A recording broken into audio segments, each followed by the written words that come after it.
the big buzz on Capitol Hill today after leading Republicans introduced plans to repeal and replace Obamacare. Good afternoon. I'm Brittany Pieper. And I'm Jim Rick. Thanks for joining us. Democrats aren't the only ones fighting back. Even Republicans are voicing their concerns. NBC's Blaine Alexander reports. And those state insurance markets are in collapse. A Republican Party divided. Democrats are digging in their heels on an Obamacare replacement. This is a bad joke. No wonder you've been hiding this dog in a cave with an armed guard until Monday night. But it's infighting among Republicans that threatens to derail the plan. Some conservatives already calling it dead on arrival. This needs to be changed in a dramatic way for it to have a chance to pass, in my judgment. That's why some influential conservatives are introducing their own plan. Instead of repeal and replace, for now, they say, just focus on ending Obamacare. Republicans are in agreement on repeal, but we're not in agreement on replacement. This despite a personal pitch from the White House and this tweet from President Trump. I feel sure that my good friend Rand Paul will come along with the new and great health care program. Republican leadership and the White House mounting a full court press. We're absolutely convinced it will be more possible for more people to get better care at the doctor under this plan than it was under Obamacare. Some Republicans say, slow down. This needs more discussion. I don't think we need to introduce legislation on Monday and have one chance to amend it on Wednesday. That's what they did with Obamacare. Still unknown how much this will cost. Blaine Alexander, NBC News, Washington. The White House promises those numbers will be available before the bill goes to a vote. They say President Trump will meet with conservative leaders later tonight to talk about the concerns. Fewer women were seen in places of work today as they took part in demonstrations around the world. In celebration of International Women's Day, more than 50 countries recognized the demonstration A Day Without Women. Instead of going to work, women took the day off and took part in rallies to show the critical role women play in society. Lawmakers urged for equal education and pay today. It's trending on Twitter, hashtag International Women's Day, where women are sharing what it means to work and live as a woman. KOMU8's Emma Reckenberg spoke with a local business owner who shared the obstacles she's overcome to succeed in her career. When you have a problem with a phone or a computer, who do you call? Probably an IT guy, except not everyone in IT is a guy. Today I spoke with one woman who's breaking stereotypes in tech. At 401 South Providence, you could say business for Jesse Yankee is easy peasy. We have been really exploding over the last year. Yankee opened the IT and computer repair shop in 2011. 6 years later, she says people are still surprised when they learn about her career. Sometimes I'll go out to do a bid, or I still service some of the computers myself sometimes, and people are always shocked to see a woman in IT, and they kind of will question that. According to a recent study, women make up only 25% of tech jobs. Yankee says the gender difference is apparent. You know, when we go to conferences and things like that, sometimes I'm the only woman there. And you would think that people would talk to me a lot at those conferences, but they don't. They pretty much avoid me. With Yankee in charge, Easy PC is the only IT and computer repair business in Columbia with a woman calling the shots. As chair of the Women's Network in Columbia, Erica Pefferman encourages women to pursue leadership in these fields. I know that often I'm telling women, just take that next step, take that risk. It feels risky to you, but someone's looking at you and sees something in you that you don't see in yourself, and you have a lot to give. Pefferman says inspiring women from a young age to pursue careers in math and science is important. So when we take our daughters to see historical and teach them historical themes about how women really made a difference, how we teach them that it's really cool for you to like math, when we encourage them to take extracurricular activities that are not typical gender roles, I think that that's going to help them to normalize it for them. And when girls graduate with degrees in IT, big firms, small firms, everyone's looking to hire women in IT. So I would say go for it. And if they're looking for a career path, come talk to me and I can tell them what it's like. Yankee also says getting involved in the community is a great way to get your name out and make connections to grow your business. In the studio, Emma Reckenberg, KOMU8 News. On International Women's Day, Nike unveils a hijab for Muslim female athletes. Nike says it's been developing it for a year. The Nike Pro hijab will not come untucked. It also has elastic binding for a personalized fit. It will be available for sale starting early next year. FBI Director James Comey says cybersecurity threats might be too big. This in response to Tuesday's WikiLeaks releasing tools the FBI uses to hack into electronic devices. Comey says there's no such thing as absolute privacy in America. He says easily available encryption technology is actually making it harder for the FBI to fight criminals and terrorists. He says there's a need for balance between privacy and the FBI's access to information. And so we need to stop bumper stickering each other. We need to stop tweeting at each other. We need to find the space to have a really hard conversation about how we want to be. Comey says the FBI's job is to achieve privacy and security, but he says, quote, there is no place in America outside of judicial reach. Investigators are now looking into the cause of yesterday's train crash in Biloxi, Mississippi. They say security footage shows the charter bus full of casino customers was stuck on the train tracks right before the freight train hit. 4 died from the crash and 3 dozen were injured. Several of them are still in critical condition in the hospital. That particular train crossing has caused buses and trucks to get stuck for years. Wildfires continue to rage in parts of Oklahoma. Smoke and flames are moving across the region, blocking roads and threatening small towns. In Buffalo, Oklahoma, fire teams are working around the clock, and they are not the only ones coping with fire destruction. Wildfires have raged across parts of Texas, Oklahoma, Kansas, and Colorado.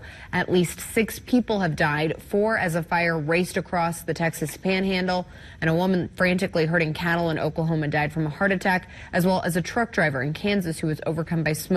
The strong winds that have fueled the fires are expected to improve. How warm was it in the month of February? Climate scientists count nearly 12,000 records were broken in cities across the U.S. Oklahoma hit 99 degrees last month, and Chicago had no snow accumulation, period. NOAA says the average temperature was 41.2 degrees. Who can take control of your land and why? That's a hot-button issue in Jefferson City. Lobbyists concerned with eminent domain laws visited the Capitol to voice their support for 2 recently proposed House bills. KOMU 8's Chris Joseph is here in the studio to tell us what the changes mean for farming.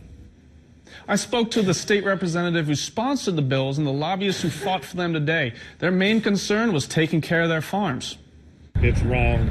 It's wrong. It's wrong. Missouri farmers and landowners went door to door at the state capitol today to raise concerns over eminent domain and to support 2 new House bills.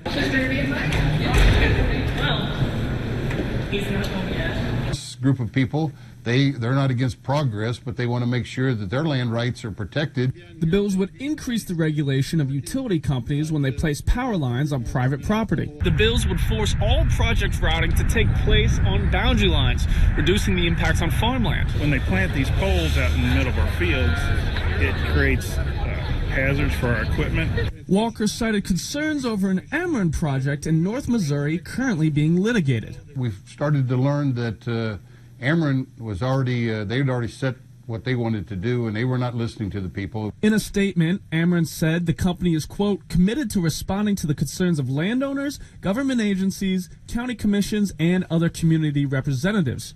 Walker says the bills would help farmers fight back. Both bills are currently waiting to be assigned to a committee. In the studio, Chris Joseph, KOMU 8 News. It felt a little warmer out there today. Let's send it over to Tori to see how long that will last. Tori, thank you very much. A northern U.S. border with no wall. How much traffic crosses that line? And breaking, entering, and killing, all for part of an animal. Poaching happened not in the wild, but at a zoo. That's coming up. And you're taking a live look at the Missouri River at Roachport on this Wednesday afternoon. It's hump day, right, Tori, Kenton? Yes, it is. It's 5:09. Rhinos have been poached and hunted in the wild for years. Now, following an incident in France, rhinos might not even be safe at highly protected zoos. Today, China warned of a head-on collision to stop North Korea from launching any more missiles. And China wants the U.S. and South Korea to stop joint military exercises. China is strongly opposed to the U.S.-made missile defense system, which will watch the skies above South Korea. A North Korea policy review is currently underway in Washington. The use of any military action is unlikely given the tensions.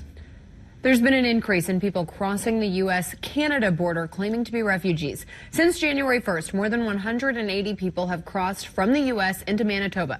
Canada does not accept refugee applications from the U.S., but under international law will accept a refugee claim from someone who manages to get into the country. With many claims just now being heard, it's unclear how many will ultimately be allowed to stay. In 2015, 60% of all refugee claims were approved. Police say poachers broke into a zoo and killed a rhinoceros before using a chainsaw to remove its horn. The caretaker, shocked and devastated, found the rhino. Trading of such horns is banned, but on the black market can go for tens of thousands of dollars. So valuable, thieves have stolen them from European museums. According to conservationists, rhino numbers have dropped to fewer than 30,000 in the wild. An open heart surgery in Portugal. And this heart needs a battery to keep ticking. That's coming up. Today, Capital Region Medical Center announced the addition of the Da Vinci Xi surgical system, the most advanced robotic surgery system and first of its kind to reach Jefferson City. This system uses advanced robotic technologies to help surgeons with operations, but the surgeon still controls all the movements. It focuses on lower risk surgeries in the areas of gynecology, urology, thoracic, and cardiac care. Capital Region's president says this raises the level of care Jefferson City can provide. The XI is actually the most recent version of that. So it has all the most recent innovations in this type of technology. And so it raises the level of abilities for Jefferson City for our surgeons to utilize the best equipment possible. Capital Region hopes to start using the system in early April. Doctors in Portugal performed the first ever artificial heart transplant on a patient in their country. The patient has severe kidney disease and was not eligible for a heart donor. The artificial heart has a 17-hour life before it needs recharging overnight. One doctor says there are 6 more patients waiting for the operation. Only about 1,200 patients across the world have had an artificial heart transplant. Americans with high blood pressure are still consuming too much salt. A new Rutgers study tracked the diets of hypertension patients for more than a decade. Their sodium intake increased by more than 14% to more than double the recommended daily limit. Hispanics and African Americans showed the largest increases in sodium consumption. Experts recommend cutting down on processed foods and tasting food before salting it. Here's a recap of one of our top stories. Missouri farmers and landowners went office to office at the Capitol today to support 2 new House bills. The bills would increase the regulation of utility companies when they build power lines on private property. There are concerns over an Ameren project in northern Missouri currently being litigated. Ameren says it's committed to addressing any concerns. Here's a look at what we're following for KOMU 8 News at 6. People with disabilities could lose more funding in Missouri. And a Mid-Missouri primary is getting voters riled up. That's coming up at 6 o'clock. All right, and those very strong winds are finally going to calm down out there for us tonight under a clear sky. We'll see temperatures pretty comfortably back into the middle and eventually lower 50s throughout the rest of the evening. Now we have one more day of spring-like conditions. We'll see high temperatures near 72 degrees with increasing clouds on Thursday. But as we head into this weekend, winter is back. We're going to be into the upper 40s for Friday and Sunday. 35 is our high on Saturday, which is even cooler than on air, online, on Facebook, on Twitter.